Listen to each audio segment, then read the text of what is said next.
Well, UFO, in a way, started with, I mean, the genesis was these shows at the church hall in Palace Square, which were to raise money for the free school. And Pink Floyd played, and they had their light show, and it became kind of a scene. But it was mostly just local people from Notting Hill. But it got quite, over the course of, I think, from late August through September, into October, that was sort of prime period. I mean, these things, when you look back, I mean, these things which a lot of people write books about, and they talk about this big thing that happened. Yeah. Very short periods of time. I mean, the whole scene in Palace Square wasn't more than 2 months long, really.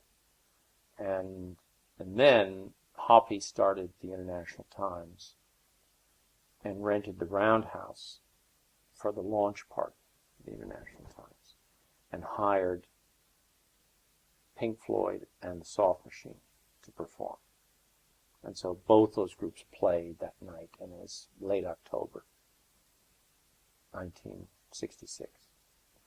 And by that time, I had gotten fired from Elektra after a year, working for them for a year.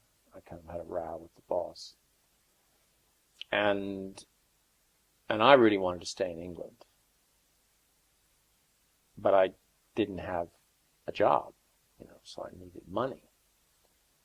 And Hoppy had been getting, earning money as a photographer.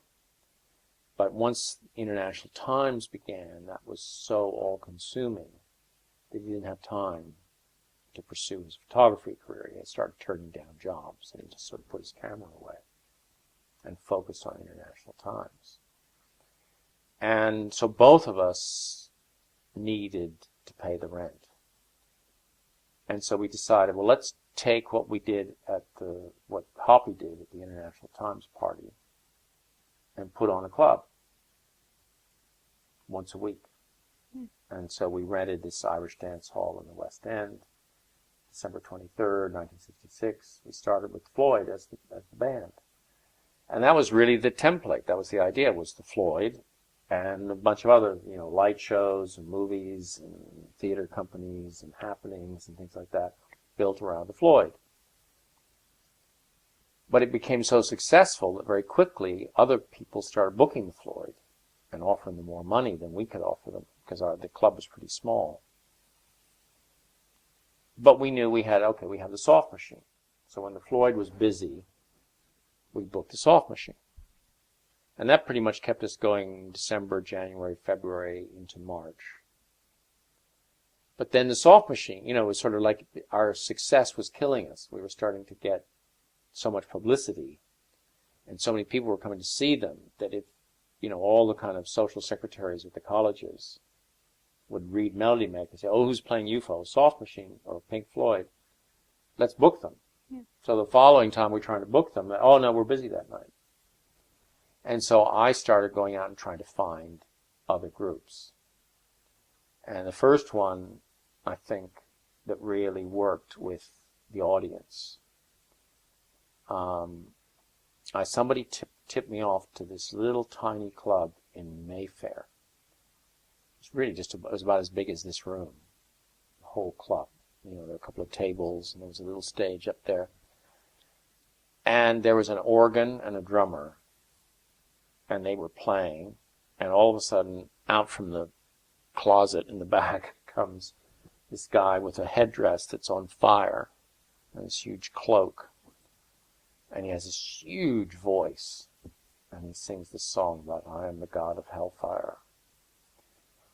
And I said, yes, this is going to work just fine for our crowd, because by that time, I think by the time we lost the Floyd and the Soft Machine, we had a big enough crowd that where UFO was a place to go. So they'd come down no matter what was on. And so I had the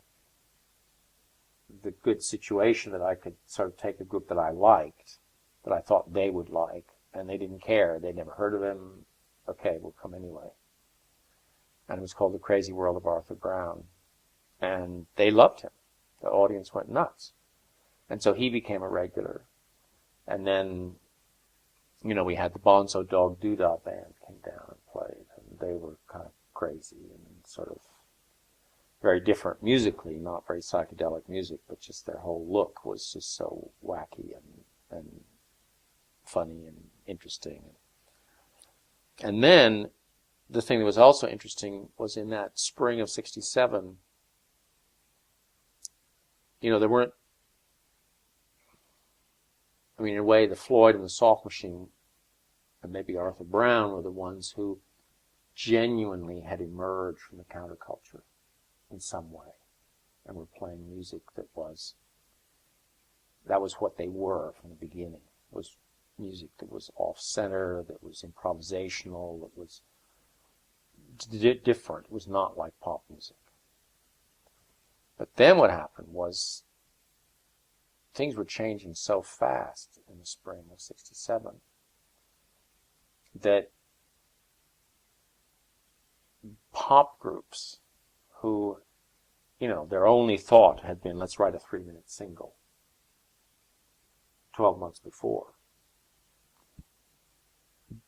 Over the course of that winter of 66, 67 and into the spring, they're becoming aware of what's going on at UFO. They're becoming aware of what's going on in the underground scene. They're reading the International Times. They're seeing, walking down Kings Road on a Saturday and seeing going into Granny Takes a Trip, and these clothing stores, which are selling all this crazy clothes. And, most important, they're taking drugs. They're starting to smoke dope instead of drink beer. And they're tripping. And so their music is changing. And all of a sudden, groups that were before only playing like a 3-minute pop song are putting a 10-minute instrumental solo in the middle of it with an Indian scale, Mm-hmm. And so all of a sudden, groups that I never would have thought of booking before for my crowd started to be, hey, let's book them. And the Pretty Things were one. I'd seen them, 3 years before as a straight blues band. And all of a sudden they're doing they did this concept album that came out like a few months after Sgt. Pepper called SF Sorrow, which had all these long tracks and some long theme that ran through the whole thing. And they were playing much more kind of psychedelic music. And we started booking them at UFO. And then there was this group, Tomorrow, that was great. The crowd loved them. And so they became regulars at UFO. The very first weekend that UFO happened, all we did was we printed little flyers, black and white, and we handed them out in Portobello Road. And that's how we got the first crowd. Hoppy and I agreed we would do a poster. And I said, well, I know a guy who can do the poster, because I had this friend, Nigel Weymouth, who ran Granny Takes a Trip boutique, and he did all the graphics for Granny Takes a Trip, and it was very trippy and Aubrey Beardsley kind of pastiche. And Hoppy said, well, I've got a guy. He's done a lot of stuff for International Times, and, he's really good. And this was so 60s, that Hoppy and I each had a guy. And instead of getting into an argument about it, we just put them together. We said, okay, well, let's lock them in a room and tell them not to come out until they've got a poster. And they'd never met each other. And so that was how these posters got created. And they called themselves Hapshash in the Colored Coat. And they made all these posters. And they insisted, because they were artists and they had their own views about, they said, we're going to do silkscreen. And we said, okay, fine, whatever. And of course, what we discovered was that with silkscreen, after every few hundred posters, you got to make new screens. So there was no reduction in cost for higher quantities. So at first, what we just did was did a couple of hundred and had them fly posted. And that was pretty much all we did. for a while. And then, at the time, and I think it's probably still true, fly posting was a racket. You know, it was very connected to the criminal world. And there were people who kind of, quote, owned hoardings. Mm-hmm. And you couldn't, you know, if you just went, and because there'd been a lot of construction, you know, bomb sites and all kinds of things around London those days, and derelict buildings. And there was, in fact, on Great Western Road, just over the bridge, just north of the bridge, just between the bridge and Harrow Road, there used to be a huge old cinema. It was called the Apex. Mm-hmm. And it's gone now. It's torn down. But it was derelict. But it had these huge walls that people fly posted on. Yeah. And, but unless you paid the right person, you put up a fly posting there and we get covered over within 24 hours. But if you paid the right person, it would go up and it would stay. Mm-hmm. And so you had to give it to the right person. And so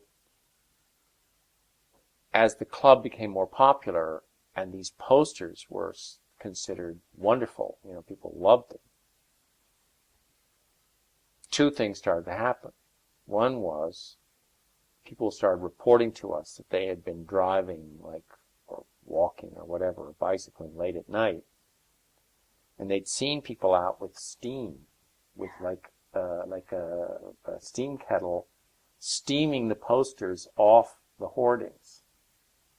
So they can keep it. Yeah, so they could keep it, and they wouldn't destroy it, so they would actually applying steam to get it off. And we began to see less and less of our posters up, partly because they were being steamed off, but partly because the fly posting crooks discovered that they could sell them to collectors or to people who just wanted them for their walls. And so we'd suddenly see a bunch of our posters in a stall in Portobello or in some little shop in Carnaby Street or something. There'd be like posters for sale, authentic UFO posters. And so we decided, okay, we're going to fight fire with fire. So we started upping the run and running like 500, 1,000, 2,000. But of course the price doesn't go down with silkscreen. And I started going to Nigel and Mike and saying, can't you do something in litho? You know? And so I started a poster business that was designed to kind of, but the fact that the best posters were all silkscreen meant that it never made any money.